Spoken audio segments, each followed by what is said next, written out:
Welcome to The Drummer and the Great Mountain, a podcast where we share effective tips and practices for working with adults ADD, ADHD in a natural, effective way without the use of medications. Each episode, join me, your host, Bahman Sarram, along with the author of The Drummer and the Great Mountain, Michael Joseph Ferguson. Join Michael and myself in an interactive discussion of sharing our stories as we journey together in transforming what can be the gift of being what we call hunter types. This podcast is intended to be your audio companion to the book written by Michael, who joins me each episode where we both will strive to foster dialogue, give you our personal insights, and share both of our experiences on this similar path that we are all on.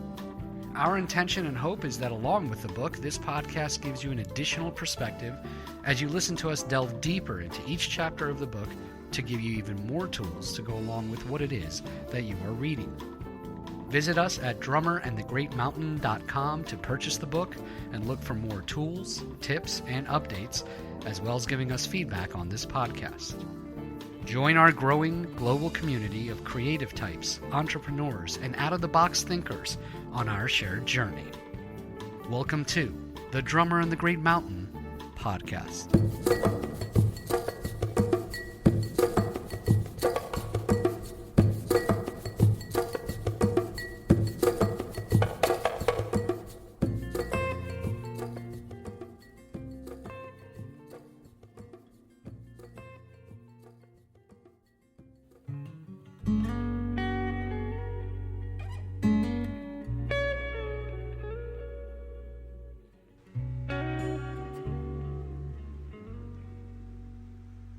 Welcome, friends, once again to another podcast of The Drummer and the Great Mountain, a podcast audio guide to the transformative guidebook to transforming adult ADD ADHD by Michael Joseph Ferguson. We are on the last chapter of the book, and that's what we're here to do. Is today's going to be more open than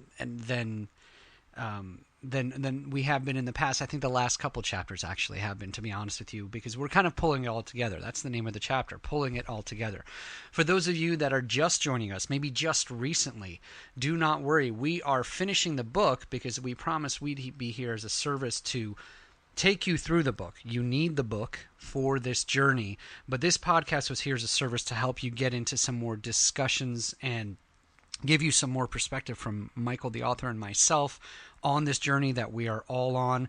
But as you started to probably hear over the last couple podcasts, we're starting to open up on where this show is going to go, where this podcast is going to go. And we have plenty of material left, even when the book is officially done.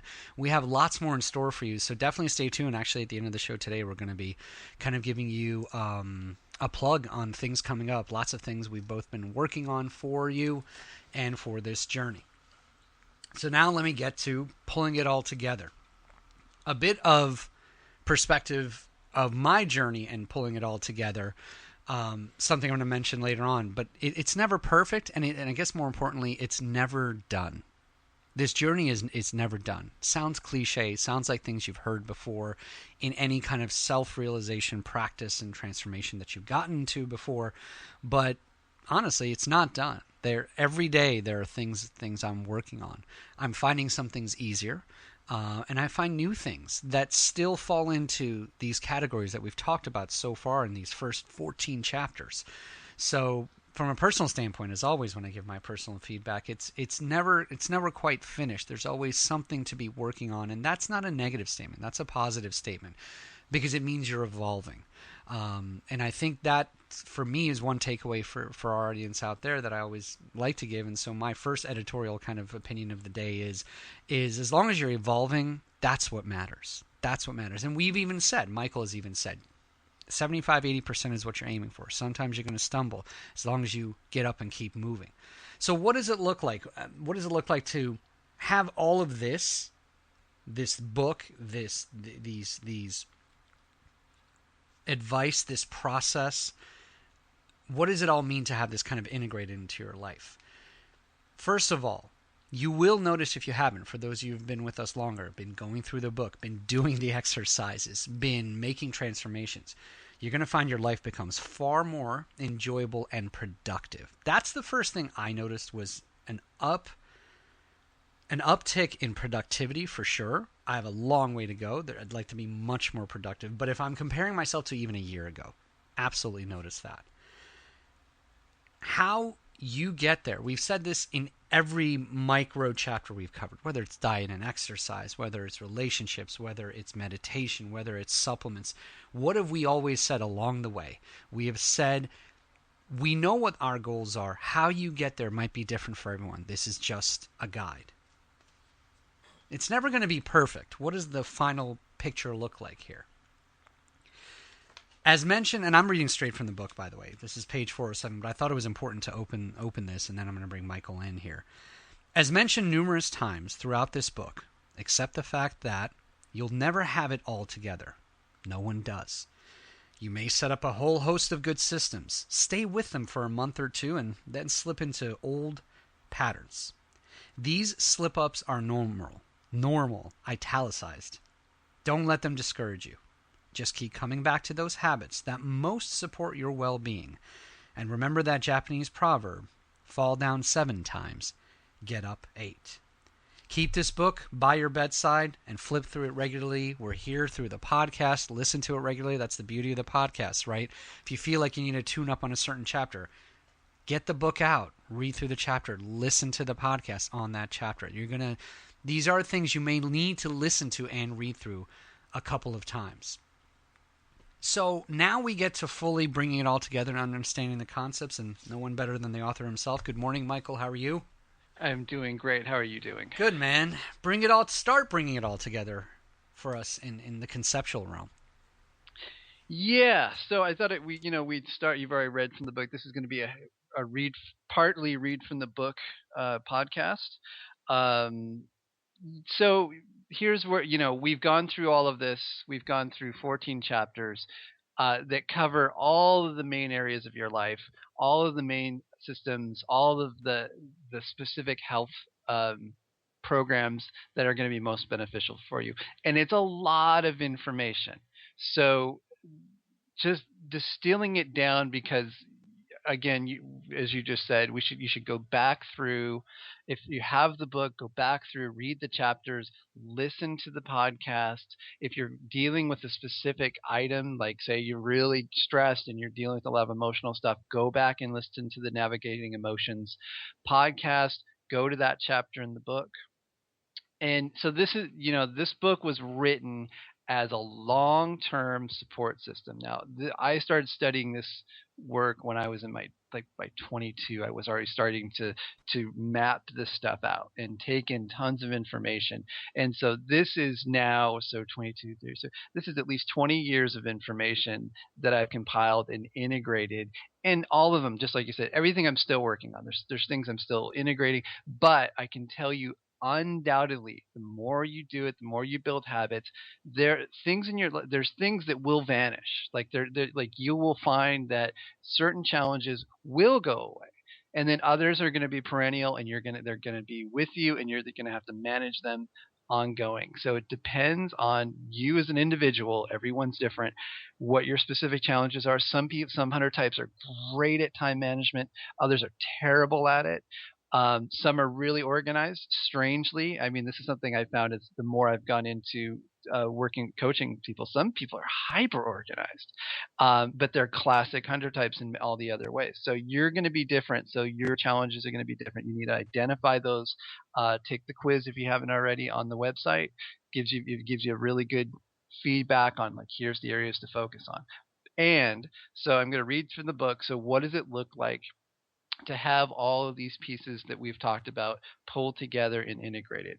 So from page 406, 1, you have a clear understanding of how your unique brain chemistry and neurology functions as a hunter type. So this is extremely important. Listen to the early podcast, read the first 3 chapters of the book. It goes into specifics on why you're wired this way, what actually is happening in your brain, and why it's so important to get that health routine down to address those pieces. So important. Go back, listen, take it in. If you don't have an understanding of why you're the way you are, you'll have a lot of self judgments. You won't understand why certain things will work. And then you can also adapt and see, like, oh right, I see why this dopamine piece of, like, when I feel like I'm lazy and unmotivated, how that relates to dopamine, and what are the things I can do to raise my dopamine levels in my brain. How does exercise affect that? How does the diet affect that? So that first piece is essential.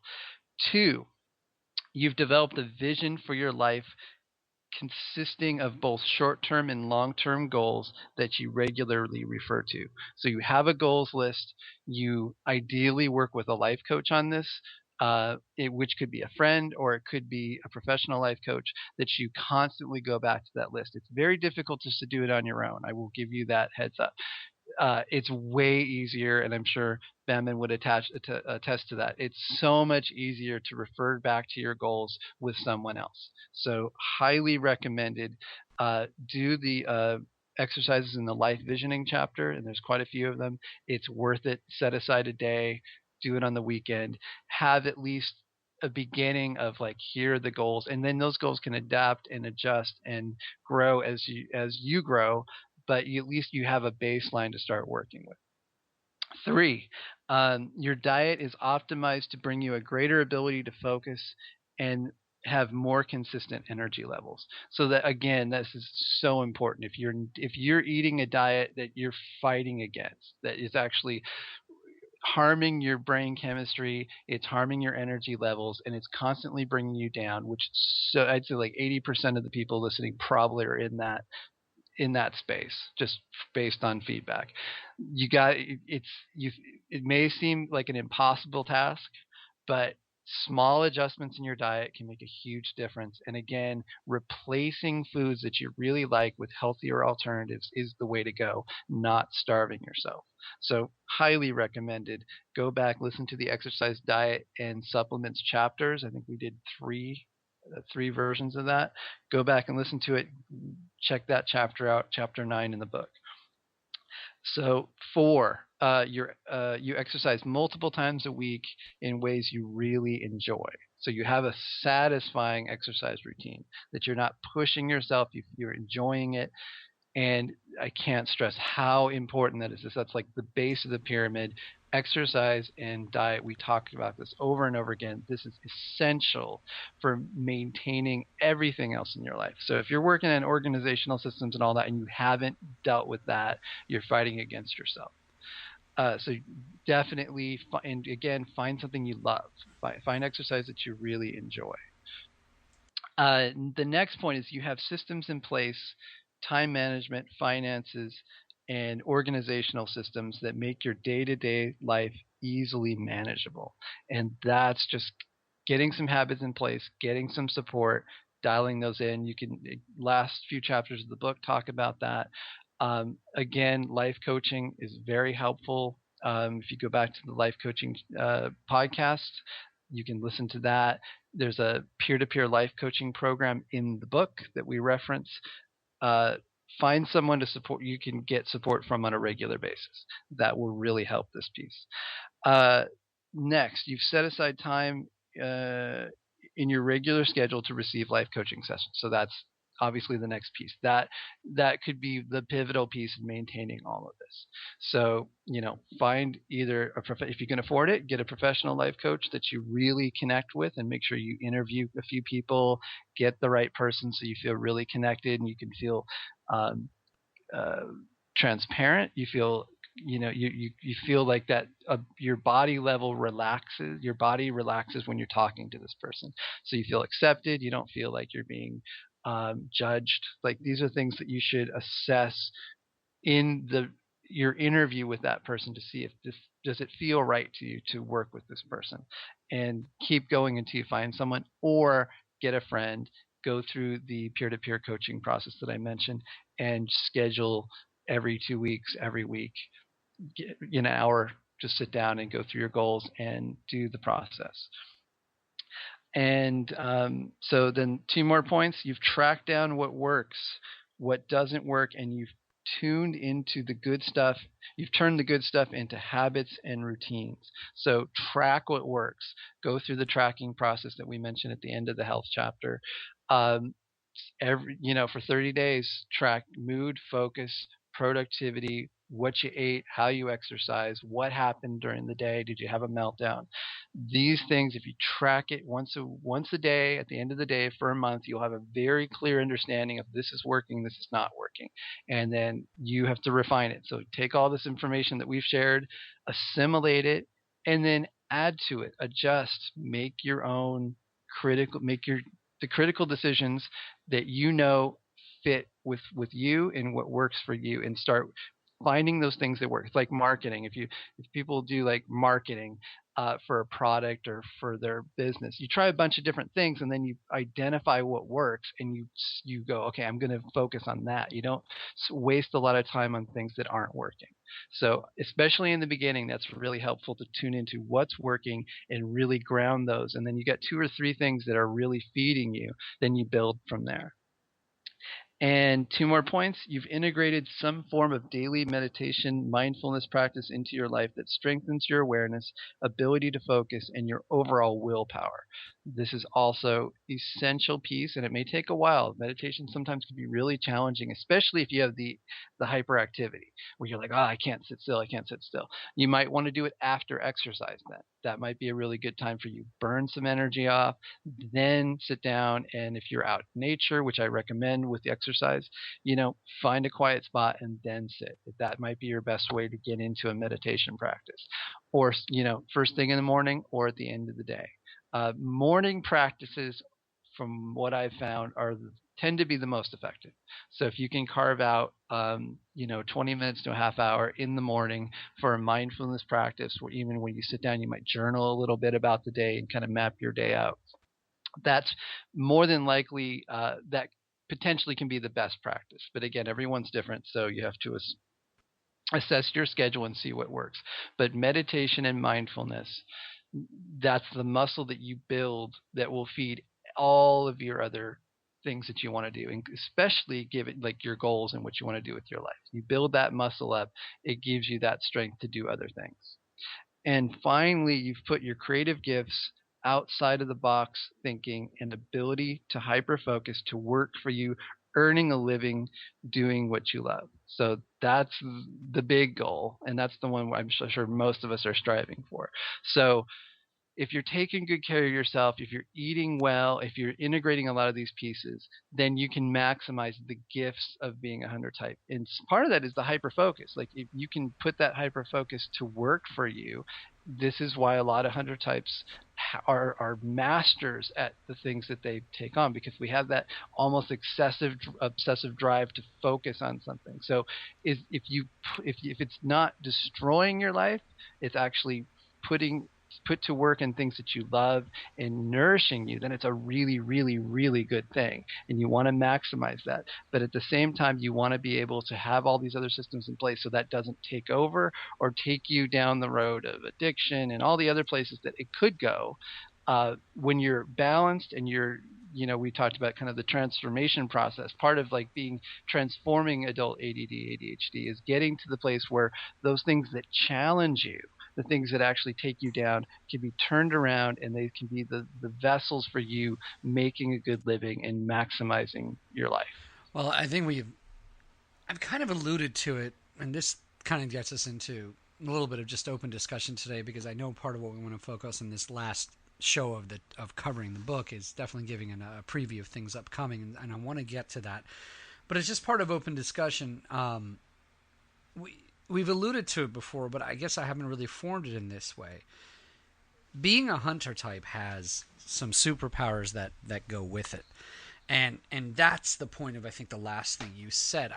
For anybody just tuning in, remember that that Michael has referred to this from the cover of the book till now as, you referred to it, Michael, as a transformative process. We are not trying to cure anything, because there are so many positives about being this type that you don't want to take the positives away. It's just about fine-tuning them so that they don't burn you out, which is what happens to an untransformed hunter type. So, the hyper-focus thing, think about that. That's a superpower you have if you have that ability, if you're a hunter type. The point is in the transformation process, you learn how to make that work for you instead of working against you. Exactly. That's it. And I think that was the whole, the whole premise of the book was like how this is clearly a neurological type shared by the most talented, the Mm-hmm. most accomplished people, especially in the creative arts. And you can think of athletes and other. It's because of that one piece of hyper focus, and that the restlessness that comes from being wired this way can draw us towards it draws us to being more creative. The stimulation, the need for stimulation can go in a very good direction. And when you have your ground plane dialed in, then you can maximize that. You can put that focus to work on, like, okay, when that hyper focus is going towards your business, it's going towards your creative projects, and then it can really start to feed you. You also mentioned something I'd like to cover since we have the time today. We've mentioned it in kind of your life visioning chapter as well, but I, something struck me that's alive that I would be remiss if I didn't mention in the last point you made in pulling it all together regarding doing what you love. And let me just share for those maybe that haven't heard kind of my story before. Michael shared his story too. I just want to summarize to say, at 40 years old, it's taken this long to figure out what it is I actually want to do when I grow up.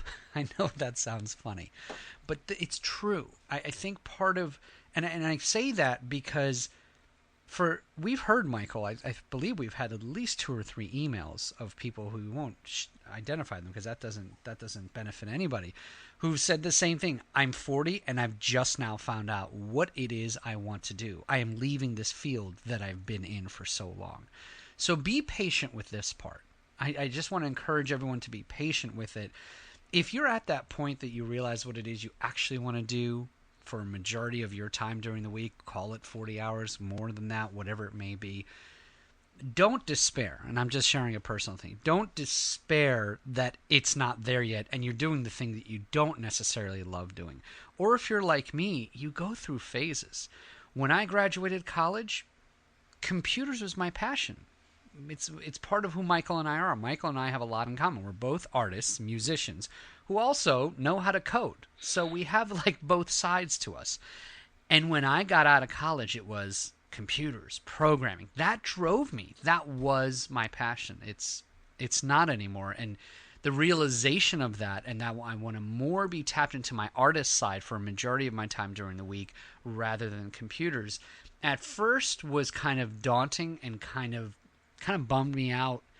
Well, what do I do? Well, that's the whole idea of the transformative process, is using these superpowers, this hyper focus, this planning, this meditation, eating the right things, fueling yourself, getting yourself all ready to start on that road towards doing what you love. So I just wanted to share that if someone's coming to that realization now, what it is, we're right with you. I'm right there with you through this journey.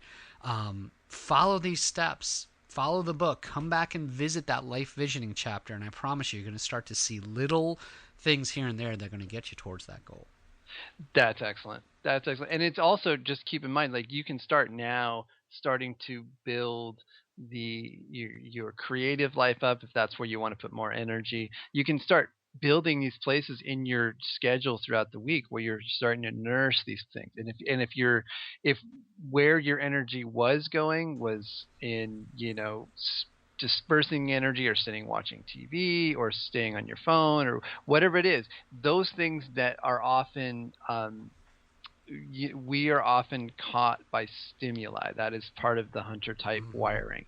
When we start to balance our life out, then we have a little more of that self control. We go, okay, now you know what? I'm not going to spend 4 hours watching TV or on my phone. And again, there's a lot of us, so this is no judgment. I'm going to take that energy and I'm going to focus it towards things that I love. I'm going to carve out a little time here for my creativity, or I'm going to carve out a little time here building a side business.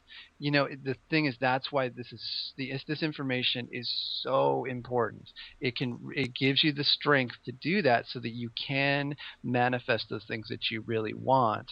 And and it may happen slowly, but then what I've seen over and over again is you build something here, you build something there, and it feels like okay, and then you get to that tipping point, and then things click, and then you start to see, wow, you look back a year and you're like, things totally changed.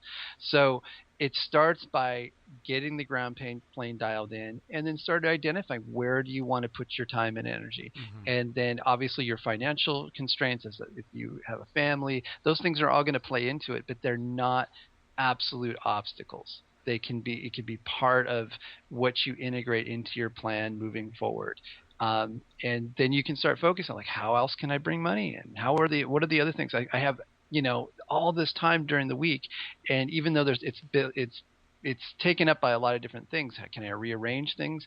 And where are those times where I'm just so burned out because maybe I'm not eating well or I'm not exercising that I can't focus? Well, if you start to integrate those things into your life, you're like, wow, I've got tons more energy. I can actually get more done. And then you can start seeing some real shifts in your life. I want to ask you a question about, as part of open discussion here in about 30 seconds. I just want to share one thing, which is, in this ever-evolving process, and in full transparency, as we always are on this podcast, a perfect example is, Michael and I were just discussing before we went on air here with the podcast, is all these things, all these other chapters in the book are tools, and we've mentioned them before. There's different tools in different chapters. The summary he just gave are summarizing what you can get from each chapter, which has these tools. Don't be afraid to go back to these tools. Just because you're going back to a tool doesn't mean you've gone backwards. It just means you're actually maybe ready for the next stage. And what I mean by that is, you and I were just discussing this before. I got to get back to my journaling. I've kind of feel like I used it hard in the beginning, and it worked. I mean, man, did it work for self-realization? Did it work in the branch of relationships? Absolutely. But lately, I've been focusing on other areas that I was weak on. Again, like you said, every hunter type is different. There are areas I didn't need to work as much on. But the journaling helped, and now, you know what? I'm at a stage, actually this week, I'm going to get back to it. I feel like I gave myself a little room and said, well, you don't need to do it as much, maybe try to get to it once a week. I need to kind of get back to daily journaling. There's some stuff going on right now, trying to build yet another side business on top of other things I'm doing, and to relieve that stress and to give some clarity. What did you mention in the book since day one and in chapter one? The fog. I'm seeing just a little bit. It's not quite fully hazy. There's just a little bit of fog coming back, and that's just because I've added one more thing to my plate. I'm going to get back to journaling. I'm going to go revisit that journaling chapter on how to journal and rebuild that habit, only because I haven't used that tool in a while. So I thought that was something to share. That's fantastic, because that's the point, is like these are lifelong. Like every single chapter is a huge chunk of your life that it takes. I can still go back and go, okay, there's pieces I'm still working on and refining. So it's a lifelong journey. Each and every point that we covered from diet, and the thing is, you might have your diet and exercise routine down, and then you get injured. And so then you've got to adapt to that. So like, what happens there? Or, you were flying solo for a long time and then you get married. Right. That's a huge shift. And then you got to then go back and rearrange, and everything starts to look different. So, but I'm confident, because I spent 5 years on this book, is that this information, you can keep this book by your bedside for your life. Yep. And none of there may be minor adjustments in both technology or whatever comes through, but overall, like the information is going to be important, and it's going to affect your life. And I can only say that because I've been now tracking this for 20 years, and I can look back and everything. There's nothing that's changed. Like everything. The only thing that may change is like, oh, I have to focus a bit more on that. That one I still am struggling with. I need to dial that in. I need to go back to this. Like you just said, I got to go back to journaling, or I got to go back to shifting my exercise routine up so it feels like it's alive and I can really dial into it again. And don't be afraid to adjust systems. As long as you understand the big picture of why they work or what you're shooting for, then adjustments, especially for 100 types, it's helpful to shift things up, test this out. But ultimately, you should be able to lock in for a certain, so at least a few months into a system that you've got in place, so you know, like, okay, this is working. And if something's not working, if there's a system that you're just struggling, you got to find another way into it, because you could, otherwise you're just going to have a lot of self defeat and a lot of inner chatter about how you've blown it. Like that, if you're getting that, you need to reassess and go, okay, why is it this is so hard? And is there a different way that I can take on journaling? Like, is journaling in the first thing in the morning just something I can't do, and maybe I have to do it like midday, or it doesn't help? Like, maybe there's a couple of things here, like I tried it, and just nothing happened. Well, then you just let it go. Find the things that do work from what we've shared and what's in the book, and dial those and pick the things that really click. And then the other things you can kind of just let them fall by the wayside if they're not working. I think that's important. You give so many tools in here, and I love the point you're making. You're not saying use each and every one in this way. You've given enough to us so that, like you said, every hunter type is different, and there are some things here, if you've actually given them a chance, maybe it doesn't work for you, try it a different way. Like you said, for you and me, the meditative practice in the morning is what works. For you out there, maybe you've tried that and you feel like it's not. Don't give up on it. Just try tweaking or modifying it. Try doing it, and maybe for you it's at night. Maybe for you it's your lunch break at work. It all varies. Just find different ways to implement it. Like Michael said, fine tuning. Before I ask you, and I do want to ask you because I feel like we have the opportunity here before moving on to just giving a preview of what else we're going to be covering in future podcasts and what's upcoming around this book. I'd be remiss if I didn't mention the passing of Dr. Wayne Dyer. We haven't even discussed this. Yeah. And why his energy comes to me is he was in all his books had different main topics, but really there was a beautiful thread of commonality amongst all of them. And one of them was about journaling. I mean, his whole book on intention, and the power of intention, which was one of the monumental things that changed my life, was all about writing this stuff down. And for a hunter type and a creative type, it's really, really important to, whatever time of day that is for you, find your routine with it. But it's just, we've been talking about journaling so much. He was really big on that, and I just wanted to mention it's a big loss, but another way, like a lot of people have been saying, he's just gone to another plane. But nothing. I wasn't even expecting to bring that up, but for some reason his energy came to mind. Yeah, he was pretty amazing. I've got to say, I didn't listen to a ton of Wayne Dyer, but I also I think the one thing that struck me most about him, that I had actually over everything else that gave me a lot of respect, is that I'm a big fan of Ram Dass, who is one of my Just Be Here Now is just an incredible book, and he's just someone I've listened to over and over again. I've met him, just one of the kindest beings I've ever met, and his teachings that have affected just tens of thousands of people. He's just a great human being. And Wayne Dyer showed up when Ram Dass was, he had a stroke a few years ago. He had no money because he had given it all. He was giving it away. He gave it all away. No, yes. He gave away his inheritance. Yes. His dad was very rich, and he gave away his entire inheritance to all of the amazing service work that he set up. And Wayne Dyer came through and called on his list of people and just totally set up Ram Dass with basically for the rest of his life with all his medical bills and everything else. And I thought, well, that was the highest testament to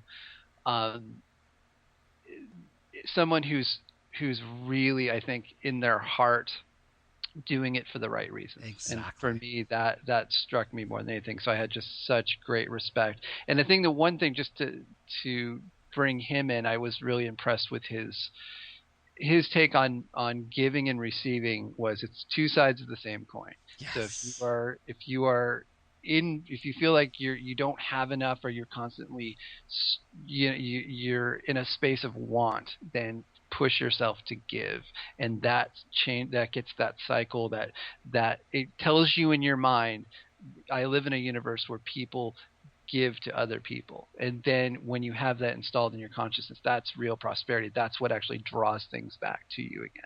Beautiful. And so, and also I want to acknowledge, since we started the podcast, when we first started doing this, Marshall Rosenberg, who developed nonviolent communication, also passed away, and he's another Yes. one of the Yes. greats. And he, the whole much of the navigating emotions chapter was based on nonviolent communication, and I was very pleased to hear that some people from the nonviolent communication community had read the book, and there's actually a retreat center that's the book is getting out towards, and they've really enjoyed that chapter. They thought it was a good description of NVC, so that was really wonderful. So Yes. yeah, great. And also I want to do, an upcoming, we're going to do a podcast that basically goes through a little bit of the bibliography of the book and mention some of the resources that were referenced from the book. Great. In wrapping up, tell our audience what's upcoming, not only on the podcast and kind of. I don't think we have a full idea because we kind of take this as it goes, but we definitely have shows coming up on the podcast, and this is just because we're done the book doesn't mean we're Yeah. done with the podcast. But what else is coming up also that around this book? Yeah, so we've got a lot of things that are actually in the works. The things that we can talk about are we will be doing a webinar here shortly. Actually, I posted up a webinar that we did last year that was on the website that was marked 2014 that a number of you already joined onto. So you may be getting an email. If I don't think we're going to be doing it on October 2nd, so we might be moving that date. But that will be coming up shortly. In-person talks are getting scheduled right now. I do have one if you're in the Southern California area on November 3rd.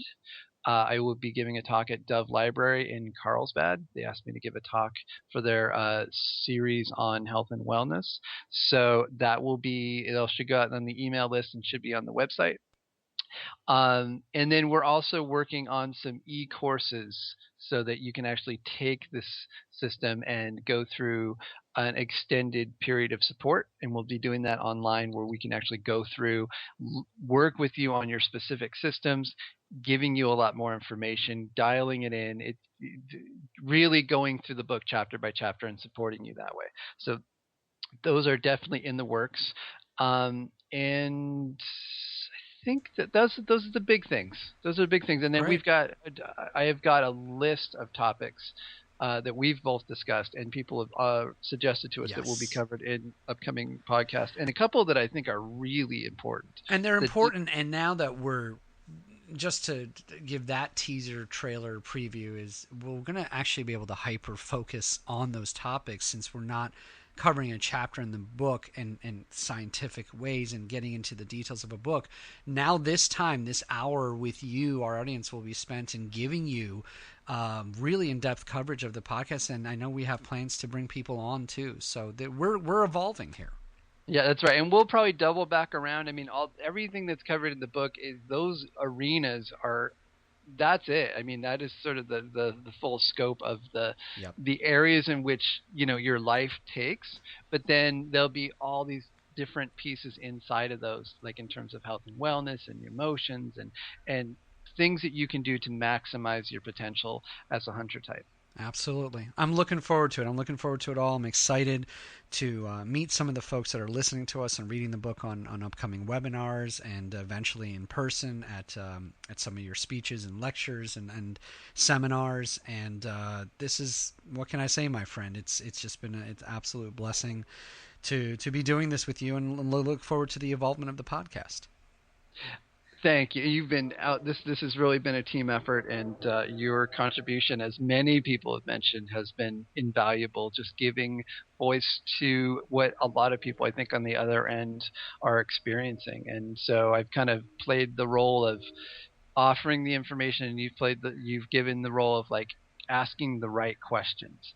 So thank you so Well, much. you made it easy. It's definitely been a team effort, and I it feels. We mentioned it before. One of my goals, even before meeting you in this book, one of my goals was like I really feel like I need to do something of service, and I couldn't find that thing that would fill me. I mean, there's lots of ways to do that, but this has been it, man. This has been something that I feel like has been of service. It definitely takes both of our times on early weekend mornings, and we take time to do this and prepare for the show Yeah. and make it sound as good as the feedback that people are giving. But it feels good, and the feedback that's coming lets us know that it's working. So I know you have one more point before we wrap up. Go ahead. Yeah, so I wanted to just go through and let's see, make a couple of requests. One is, and we didn't mention this before, if you, anything that you've learned from this podcast, you're going to learn it better by teaching it to somebody else. So share this information, and I know a lot of you have been. So share this information with other people. It can really be life changing. I'm not trying to plug a book here. I wrote the book because I knew this information could change people's lives because I watched it. So share the information with other people. Get into discussions about it, and find your way through. Through sharing, you're going to learn more yourself. The other request that I have is we've been connecting more and more with organizations. So I've already given talks to like the administrative staff of schools who are really interested in this material and integrating health and awareness and thinking in terms of how do we re-perceive ADHD and not just throw pills at it, which is may be like the last resort instead of the first thing you do. So I encourage you, if you find this information useful, if there's an organization, a school, support groups, social workers, psychologists, people that you think would benefit from a program like this, please share it with them. We do offer both discounts for organizations, and we will be working on support material specifically for schools and support individuals. So please, give us feedback. Would be grateful for making those connections. Share it on Facebook. Share some of the posts that we have with people you think would benefit. Also, I do coaching work, and at this point, I usually take on. I'll do like a booster, kind of to get you going on this process. So usually do like 3 or 4 sessions in a row, and go through the process, identify your shortcomings, like where the things that you most need support with, and kind of get the process going for you so that you can have an easier time integrating this information. So if you're interested in that, you can go to alivelifecoaching.com and check that out. Send me an email. We can schedule a time to talk. I just do like a free 20-30 minute talk. Just you can ask me questions. I can explain to you what we do and see if it's something that would help you. And then the last thing would be, reviews are really helpful. If you can review the podcast, if it's helping you, get to iTunes, put a review there. Also on Goodreads is another good place where the book is at. Review it there. That would be very helpful, actually, because that opens up to that whole community of people. The more reviews it gets, the higher it goes, and it puts it on the radar. So, and then any other suggestions you have in terms of marketing, we are very much open. And so, and the community has been fantastic. So please keep that information coming in. We appreciate all the support, and we'll continue to hopefully provide you a very good service as your support system as you go through your week. Beautiful. Drummerandthegreatmountain.com is where we're always at. Social media links, Facebook, Twitter, and all that good stuff off of that website. That's where we've been getting your feedback on the book, on the podcast, so please keep them coming. Michael mentions it in the book, mentioned it in this chapter specifically, and in this podcast today. Share, just, and not only the book, obviously, as he mentioned, but whatever you get from this process, share. And that's two sides of the same coin that we mentioned earlier of how Dr. Dyer said about giving and receiving. So give as much as you're receiving from this, and it's a paid-forward mentality that definitely works for this community. Drummer in the Great Mountain, again, is where we're at. We're very excited to see the evolvement of the podcast. Stay tuned. We will be back with more, and we look forward to hearing more from you and seeing where things go. And so with that, as always, we say, please take care of yourselves and your health. Be well.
Thanks for tuning in.